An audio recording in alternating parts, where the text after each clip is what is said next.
Breaking news చూస్తున్నాం. వనపర్తిలో రాజకీయం రగులుతోంది. రోజు రోజుకు కాంగ్రెస్ పార్టీలో అంతర్గత కుమ్ములాటలు పెరుగుతున్నాయి. ఇక ఏకంగా మాజీ ఎమ్మెల్యే చిన్నారెడ్డిపై ఇక ప్రస్తుత ఎమ్మెల్యే మెగారెడ్డి ఢిల్లీలో ఉన్నటువంటి అధినాయకత్వానికి కంప్లైంట్ చేశారు. ఇప్పటికే ఇక మల్లికార్జున ఖర్గేను కలిశారు మెగారెడ్డి. సో మల్లికార్జున ఖర్గేకు అనేకమైనటువంటి అంశాల గురించి, ప్రధానంగా చిన్నారెడ్డి మెగారెడ్డి పైన చేసినటువంటి ఎలిగేషన్స్ కావచ్చు, లేకపోతే ఈ మధ్య కాలంలో ఆయన మీడియా ముందు మాట్లాడినటువంటి మాటలు కావచ్చు, వీటన్నిటి గురించి క్లియర్గా ఇక ఖర్గేకు ఎక్స్ప్లెయిన్ చేసినట్టు తెలుస్తోంది.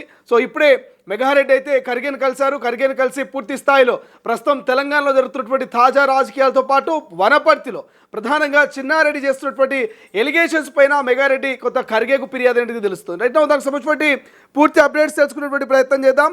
ఇక చిన్నారెడ్డిపై వనపర్తి ఎమ్మెల్యే మెగారెడ్డి ఫిర్యాదు చేశారు ఖర్గేకు.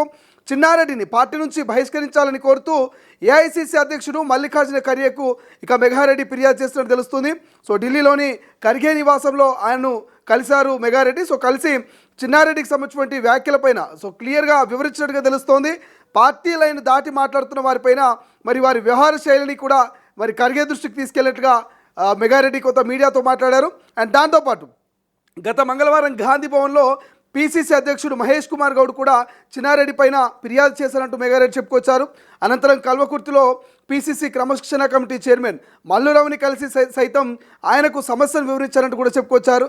గత ఎన్నికల్లో మెగారెడ్డికి టికెట్ డబ్బులతో వచ్చిందంటూ చిన్నారెడ్డి చేసిన వ్యాఖ్యలు, ఇక మెగారెడ్డి తన పనులకు అడ్డుపడుతూ తన కార్యకర్తలను ఇబ్బంది పెడుతున్నారంటూ చిన్నారెడ్డి చేసినటువంటి వ్యాఖ్యలను కావచ్చు, ఓపిక నశిస్తే మరో జీవన్ రెడ్డిలా మారి తిరగబడతానంటూ చిన్నారెడ్డి ఈ మధ్య కాలంలో మీడియా ముఖంగా సోషల్ మీడియాలో వైరల్ అవుతున్నటువంటి వ్యాఖ్యలు కావచ్చు. ప్రధానంగా గోపాల్పేటలో కాంగ్రెస్ మండల కార్యాలయం ప్రారంభోత్సవంలో చిన్నారెడ్డి ఈ వ్యాఖ్యలు చేసినట్టుగా తెలుస్తోంది. సో మొత్తం మీద చిన్నారెడ్డి చేసినటువంటి వ్యాఖ్యలు ఒక్కసారిగా మరి వనపర్తి రాజకీయాల్లో కొంత వేడిని పెంచింది.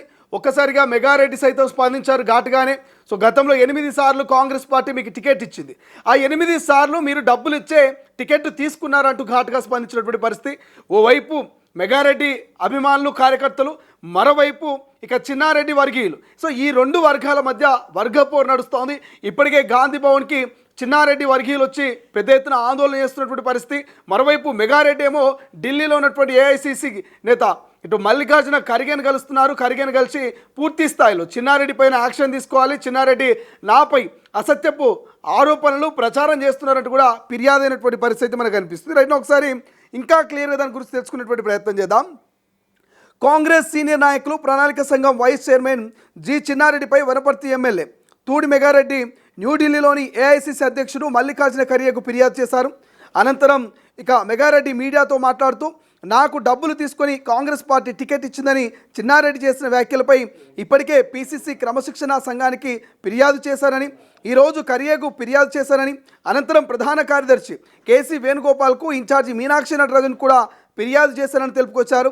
ఏఐసిసి నాకు టికెట్ను డబ్బులు తీసుకొని ఇచ్చిందని చిన్నారెడ్డి చేసిన వ్యాఖ్యలపై ఫిర్యాదు చేశారని, కాంగ్రెస్ పార్టీ చిన్నారెడ్డికి 8 సార్లు బీఫామ్ ఇచ్చిందని, మరి ఆ సంగతి విస్మరించి కన్న తల్లి వంటి పార్టీకి వ్యతిరేకంగా వ్యవహరిస్తున్నారంటూ మెగారెడ్డి విమర్శించారు.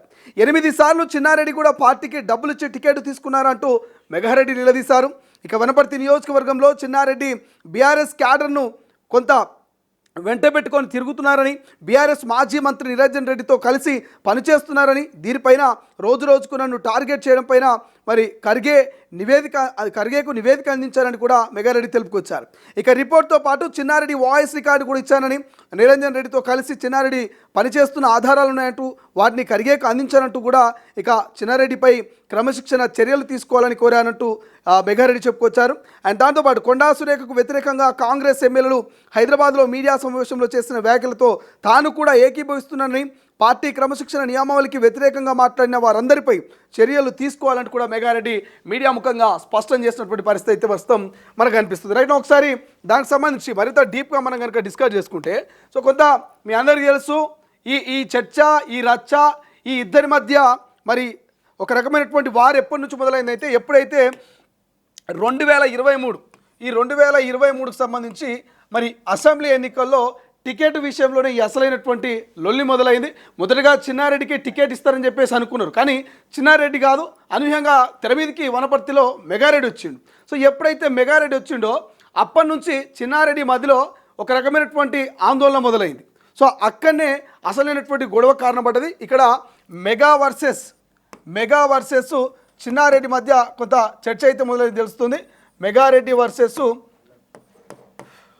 వర్సెస్ అండ్ చిన్నారెడ్డి మధ్య ఒక వార్ అయితే మొదలైనట్టుగా మనం చూస్తూ ఉన్నాం. సో ప్రధానంగా అప్పటి నుంచి ఆ సమయం నుంచే మరి మెగారెడ్డి మధ్య అండ్ దాంతోపాటు ఇక చిన్నారెడ్డి మధ్య ఈ అసలైనటువంటి చర్చ మొదలైనట్టుగా తెలుస్తుంది. సో ఇక మెగారెడ్డి ఎప్పుడైతే మరి ఈ రకమైనటువంటి చర్చను మొదలుపెట్టిరో, సో ఆ మొదలుపెట్టినప్పటి నుంచి కూడా సో మెగారెడ్డి మాత్రం ఇక ఒకంత ఆందోళన చెందినటువంటి పరిస్థితి మనకు అనిపిస్తుంది. సో ఇప్పటి కూడా ప్రస్తుతానికి వనపర్తిలో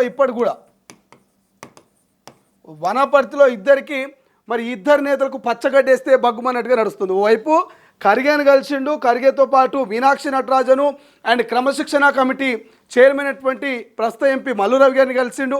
ఇట్లా నేతలంతా కూడా కలిసి చిన్నారెడ్డి చేస్తున్నటువంటి అసత్యపు ఆరోపణలు ప్రచారాన్ని ఖండిస్తూ పార్టీకి వ్యతిరేకంగా పార్టీలో ఉన్నటువంటి ఎమ్మెల్యేల పైన మరి మీరు వ్యతిరేకంగా కనుక వ్యవహరిస్తే కఠిన చర్యలు తీసుకోవాల్సినట్టు మరి ఢిల్లీ దాకా పోయిండు. గల్లీలో మొదలైనటువంటి ఈ లొల్లి ఢిల్లీ దాకా పోయింది. ఢిల్లీ అధిష్టానానికి ఫిర్యాదు చేసినటువంటి పరిస్థితి. మరి ఢిల్లీకి ఫిర్యాదు చేసినాక ఢిల్లీ నుంచి మరి ఖర్గే కావచ్చు, లేకపోతే కేసీ వేణుగోపాల్ కావచ్చు, ఇక్కడ ఉన్నటువంటి మీనాక్షి నటరాజన్ కావచ్చు, మహేష్ కుమార్ గౌడ్ ఎటువంటి యాక్షన్ చిన్నారెడ్డి మీద తీసుకోబోతున్నారు? ఇప్పటికే ఆయనకు నోటీసులు ఇచ్చారు. చిన్నారెడ్డికి క్రమశిక్షణ కమిటీ నోటీస్ ఇచ్చింది, 3 రోజులలో వివరణ ఇవ్వాలని చెప్పింది. ఇప్పటికి ఆల్మోస్ట్ 2 days కంప్లీట్ అయింది. బట్ చిన్నారెడ్డి ఇప్పటి వరకు రిప్లై ఇయ్యలే. ఏం రిప్లై ఇస్తారు చిన్నారెడ్డి, ఏం వివరణ అనేది కొంత క్యూరియాసిటీ కూడా వనపర్తి జిల్లా కాంగ్రెస్ నేతల్లో మొదలైంది. ఎందుకంటే ఇప్పటికే కొండా సురేఖ వివాదంలో మనం చూసినాం. కొండా సురేఖ తప్పించుకునే ప్రయత్నం చేసింది. నా కూతురు చేసిన వ్యాఖ్యలకు నాకేం సంబంధం అనే ఒక క్లారిటీ ఇచ్చి ఒక వివరణను ఇచ్చింది. బట్ చిన్నారెడ్డి ఏమిస్తాడు? చిన్నారెడ్డి ఓపెన్ స్టేట్మెంట్ చేసిండు. ఆ వీడియోస్ ఉన్నాయి, సోషల్ మీడియాలో వైరల్ అవుతున్నాయి. ఏమంటుడు? మరో జీవన్ రెడ్డి లెక్క నేను కూడా తిరగబడతా అని అంటున్నాడు. మరి ఎందుకు తిరగబడాల్సిన పరిస్థితి ఎందుకు వచ్చింది? ఇన్ని రోజుల తర్వాత మెగారెడ్డి గెలిచి 3 ఏళ్ళు అవుతున్నది. 3 ఏళ్ల తర్వాత చిన్నారెడ్డి ఎందుకు ఈ వ్యాఖ్యల్ని ఇప్పుడు తెర మీద తీసుకొచ్చాడు? ఎందుకు ఇప్పుడు అసంతృప్తిగా ఆయన భావాజాలాన్ని వ్యక్తపరిచే ప్రయత్నం చేస్తున్నారు? అసలు ఏం జరుగుతున్నది? నిజంగా మెగారెడ్డి ఆరోపిస్తున్నట్టుగా అక్కడ ఉన్నటువంటి మాజీ మంత్రి నిరంజన్ రెడ్డి తోటి ఇద్దరు కలిసి పనిచేస్తున్నారా? నిజంగానే బీఆర్ఎస్ నేతలు, బీఆర్ఎస్ కార్యకర్తలు, మాజీ మంత్రి నిరంజన్ రెడ్డి, చిన్నారెడ్డి ఇక్కడ మెగారెడ్డిని ఏమైనా టార్గెట్ చేసిరా? టార్గెట్ చేస్తే ఎందుకు టార్గెట్ చేయాల్సి వచ్చింది? ఇట్లా చాలా ప్రశ్నలు అయితే ఉత్పన్నం అవుతున్నాయి. మరోవైపు మనం ఇంతకుముందు చెప్పుకున్నాం, గాంధీ భవన్కు చిన్నారెడ్డి వర్గీయులు వచ్చి అక్కడ ఫైట్ చేస్తున్నారు వాళ్ళు. సో ఆ ఫైట్ కూడా పెద్ద ఎత్తున నడుస్తున్నది. బట్ ఏదేమైనప్పటికీ కొంత చర్చ అయితే కనిపిస్తూ ఉంది. ఈ వనపర్తిలో మెగారెడ్డి వర్సెస్ చిన్నారెడ్డి మధ్య ఒక వార్ అయితే ముదురుతూ ఉంది. బట్ దీనికి ఎట్లా పులి స్టాప్ పెడతారు?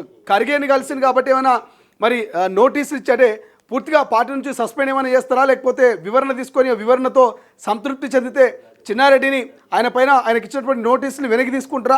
అసలు ఏం చేయబోతున్నారని ఒక క్వశ్చన్ మార్క్ అయితే మొదలైంది. సో బట్ ఈ వారు మాత్రం రోజు రోజుకు ముదురుతూ ఉంది. ఓవైపు మునుగోడు కోమటిరెడ్డి వెంకటరెడ్డి వ్యాఖ్యలు చేస్తున్నారు, ఇంకోవైపు కొండా సురేఖ కూతురు కొండా సుష్మిత వ్యాఖ్యలు, ఇంకోవైపు చిన్నారెడ్డి, మొన్నదాకా జక్కిడి ప్రభాకర్ రెడ్డి, అంతకుముందు జీవన్ రెడ్డి, ఇంకా అంతకుముందు ఇంకో నేత, ఇట్లా ఒక్కొక్కరుగా తమ అసంతృప్తిని వ్యక్తం చేస్తున్నారు. తమ ప్రత్యర్థులతో తమతో పాటు కలిసి పనిచేసినటువంటి నేతల మీద ఉన్నటువంటి మరి ఆ వ్యతిరేకతను బయటపెట్టే ప్రయత్నం చేస్తూ వాళ్ళకు తెలుసో తెలియకుండా పార్టీని కూడా పూర్తి స్థాయిలో డ్యామేజ్ చేసే ప్రయత్నం చేస్తున్నారు. అట్లా పార్టీని డ్యామేజ్ చేసే ప్రయత్నము, పార్టీని బదలం చేసే ప్రయత్నం కనుక చేస్తే కఠిన చర్యలు ఉంటాయని ఇవాళ దాదాపు 20 నుంచి 20 మంది ఎమ్మెల్యేలు అనుకుంటా. బట్ 20 మంది ఎమ్మెల్యేలు ప్రెస్ మీట్ పెట్టి చెప్పారు, ముఖ్యమంత్రిని పార్టీని ఎవరైనా పలసన చేయాలనుకుంటే మీరు కనుక పబ్లిక్లో మరి అంతర్గత విషయాల్ని మాట్లాడాలి, డ్యామేజ్ చేయాలనుకుంటే మాత్రం ఉపేక్షించేది లేదు, కఠిన చర్యలు తీసుకోవాల్సింది, అటువంటి వారిని పార్టీ నుంచి బయటికి పంపించాల్సిందని ఒక నిర్ణయానికి వచ్చింది ఇవాళ ఎమ్మెల్యేలంతా కూడా. బట్ చూద్దాం భవిష్యత్తులో ఏం జరుగుతుంది. మెగారెడ్డి ఢిల్లీ దాకా పోయింది కాబట్టి చిన్నారెడ్డి మీద ఏం యాక్షన్ ఉంటుంది, చిన్నారెడ్డి నోటీసులకు ఏం వివరణ ఇస్తారనేది మాత్రం ఒక క్యూరియాసిటీ ప్రస్తుతం వనపర్తి జిల్లా కాంగ్రెస్ నేతల్లో కనిపిస్తోంది.